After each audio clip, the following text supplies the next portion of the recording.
Ramadan isn't as what many of us may think, just to stay away from food and drink and marital relationships. It has a far more deeper meaning that we need to begin to understand. Some of the fuqaha, they mention some strange things when you read them at times. Some of them have written that if a person goes into the month of Ramadan with the intention to be a good Muslim, what they call Ramadan warriors, for 29, 30 days, just in Ramadan, and then thinking with the same intention that as soon as I come out of Ramadan, I'm going to go back to my normal life. Not like many of us, we could sin, make mistakes or err. That's possible, we're human beings. But with the specific intention, I go in the month of Ramadan, I just become good, I stay away from whatever it may be, my girlfriend, from drugs or haram, alcohol, music, nightclubbing, whatever it may be. I'll control myself in that month of Ramadan. But at the same time in your heart, or you stop riba, whatever it may be, as Muslims may be doing. May Allah guide them and forgive them. So you think that, as soon as I come out of Ramadan, I'm just going to go back to my normal way. That's me done with. That's my devotion. Don't we find Muslims like that? They think they're doing a great big service. The ayah saying, Ya ayyuhalladhina amanu kutiba. Oh, you believe? It has been written down. Bima'na, ulama mentioned furida. It's an obligation. Bunya al-Islamu ala khamsin. Islam is based upon 5 pillars. What do you think you're doing a great service to Islam? By you praying, by you fasting, it's something you have to do. An obligation you have to do. So these people are thinking they're doing a great favor by being a good Muslim and then going back to their normal life. Ulama, fuqaha mentioned, listen carefully to what they've mentioned, فَصِيَامُهُمْ بَاطِلٌ. Their fasting is invalidated. The difference between a person who may sin and make a mistake, that's all of us. We're saying specifically a person goes in the month of Ramadan saying, I'm going to just fix up my life just for these 29, 30 days and come back out and carry on what I'm doing, then that person has just wasted their fasting. Dangerous. Dangerous it is for those young individuals. Still a few more days to go to correct our intention. Still a few more days we can make the right intention. I'm going into Ramadan to become a good individual. And also outside Ramadan as well. Yes, I may make mistakes. At least my main prime intention isn't to directly walk straight back into my haram. Other harsh statements of the fuqaha that we find. And obviously we just mention it here just so that we may begin to think.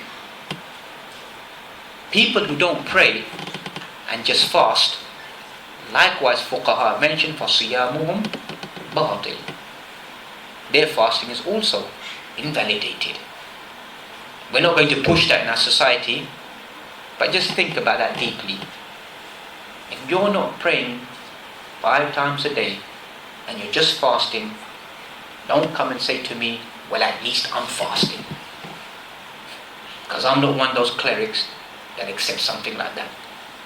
Yes, it may be a good sign, alhamdulillah, it's a good start. But have that inside your heart to work upon the rest of the things. But this attitude that we find, well, at least I'm fasting. At least I got some scarf on my head. At least I got a thin line as a beard. Are you trying to fool me? You trying to fool Allah subhanahu wa ta'ala? That's what these people are now. This attitude that they have. Well, at least I'm doing something. That's not what Islam is. That's Christianity. أَفَتُؤْمِنُونَ بِبَعْضِ الْكِتَابِ وَتَكْفُرُونَ بِبَعْضِ. Do you believe in part of the book and reject another part of the book? يَا أَيُّهَا الَّذِينَ آمَنُوا أُدْخُلُوا فِي السِّلْمِ كافة ولا تتبعوا خطوات الشيطان إنه لكم عدو مبين. Try your best. فاتقوا الله ما استطعتم. Enter Islam in total submission. Don't follow the footsteps of the devil.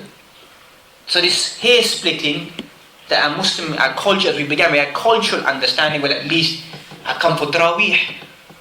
What have the fuqaha said about Taraweeh? Highly recommended. But do you know something? If you don't pray Taraweeh, your fasting is complete. We come for Taraweeh in the night, you know why? Because I have to fast in the morning. That's the fiqh. Why do you think the masjid is packed out? Don't ask them why they're praying Taraweeh. It's because I can't fast in the morning until I don't pray Taraweeh. Read any of the works of the fuqaha. Imam Abu Hanifa, Imam Shafi'i, Imam Malik, Imam Ahmad, Rahmatullah alayhim jami'an. All of them have concluded Salatul Taraweeh is a highly recommended sunnah to do. If you miss it, you are not, I quote, not sinful. I'm not encouraging you to miss it as a side point. Some people may say, I've given you an excuse. No. I'm saying for genuine excuses, a person may be tired, may be traveling, has work commitments, whatever it may be, then you can miss it. You are not sinful. But it's highly, highly recommended you pray your Salatul Taraweeh. As for to think, well, at least I just pray Taraweeh and that's enough, then you clearly misunderstood Islam. That is a sunnah, not a faridah, not a fard. You will be asked by Allah subhanahu wa ta'ala about your obligatory actions. And the first thing that we find in Mu'jam al-Tabarani, the first thing the individual will ask about in their judgment will be their prayer. And their prayer is correct and everything else will become easy. Likewise, you find qawl al-zur, people don't pay attention to the words they're saying. وَالْعَمَلْ بِهِ, and even actions. Some ulama, once again, minute amount, have gone to the view that a person who doesn't control their speech and their actions, that also invalidates their fasting. But the most correct opinion is, it just gives a lesser reward to your fasting. It affects your fasting. It doesn't give you the ultimate reward. The type of fasting we need to develop in our life is firstly, Sawmul Ain, fasting of the eyes. You know, in Ramadan, the watching of television, the watching of musalsalat, the watching of dramas, serials, programs, especially from these satellite dishes we find, doesn't go down, brothers. It goes up. There's more people watching these programs in Ramadan, whatever the TV channels may be, I'm not going to mention them, you all know what they are. There's more people, in some in the Arab countries you find, like Egypt, you find dramas are played more in Ramadan to help people pass the time. And we all know what comes in these dramas, whether it's Indian dramas or Egyptian dramas or Arab dramas. Are these people dressed appropriately? Sawmul Ain, fasting of the eyes, not to look at something which is haram. وَقُلْ لِلْمُؤْمِنِينَ يَغُضُّوا مِنْ أَبْصَارِهِمْ وَيَحْفَظُوا فُرُوجَهُمْ. Say to the believing men to lower their gaze and to guard their chastity. Simple. Fasting of the ears. You might think, what's that? How can you fast with your ears? Put no food in your ears? Young individuals, what do they do? Month of Ramadan. iPads or iPlayers and MP3, MP4, put it in their ears, listen to music while they're fasting. Sheikh, I'm trying to pass time. Fasting of the ears, not to listen to haram, not to listen to ghiba. You know, even the Muslims, we find in the masjid, astaghfirullah, people, you know, ghiba goes up in the month of Ramadan. People sit there, passing time. Qila wa qal, this was said, that was said, he said this, he said it like this, he went there, he's like this, he's like that. Ghiba throughout the month of Ramadan. And then we're sitting there complaining. Ghiba is going up. When it should be controlled, someone's disturbing me, say, look, akhi, if you don't mind, I'm reading Quran, leave me alone. You want to go and talk, backbite about someone, go somewhere else. So rather than the masjid buzzing with the bees sound you find where the Salaf, you come into the masjid buzzing of the bees reading Quran. In our masjid, same old political debates, same old political agendas, same old gender business going on inside the masjid. What real interest do we have towards our community? Lovely chandeliers, mashallah. Look at the chandelier, look at the carpet bought in from Turkey, £95,000. Don't step on it though, please.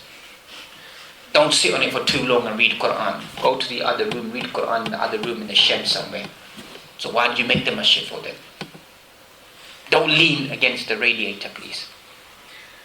You may affect the paintwork. Why is the masjid being built? The masjid is built for the hustle and the bustle of the people who come and visit it. The people who prostrate down in the masjid. The people who recite Quran. The people who make dhikr.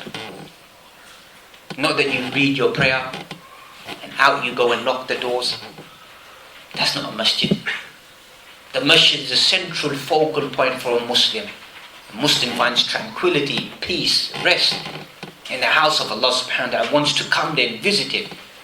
Thus you find these weak narrations, but we mention them anyhow, that the believer inside a masjid is like a fish in the ocean. And a hypocrite in the masjid is like a bird in a cage. You see them, don't you?